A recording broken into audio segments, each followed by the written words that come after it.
Doctor Manmohan Singh గారు పరమపదించడం అనేది దేశానికి తీరని లోటు. ప్రత్యేకించి కాంగ్రెస్ పార్టీకి రాజ్యాంగ రాజకీయాలు చేసే వ్యక్తిత్వం ఉన్న ప్రతి నాయకునికి ఒక తీరని లోటుగా నేను భావిస్తున్నా. ప్రపంచ ఆర్థిక మేధావిగానే కాకుండా ఈ దేశపు ఆర్థిక సంస్కరణలను తీసుకొచ్చి దేశం యొక్క ఆర్థిక స్థితిగతుల్ని మెరుగుపరిచిన ఒక రాజనీతిజ్ఞుడు, అన్నిటికంటే ముఖ్యంగా ఒక శాంతి కాముకుడు.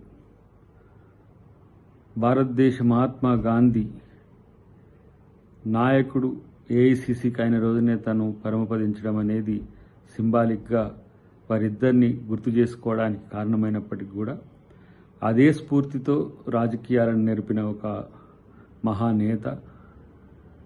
సరళీకృత ఆర్థిక విధానాలు మధ్యతరగతి, దిగువ మధ్యతరగతి, పేదలకు ఎంతో మేలు చేసిన సంస్కరణలుగా ప్రపంచ ఖ్యాతిని ఆర్జించినవి.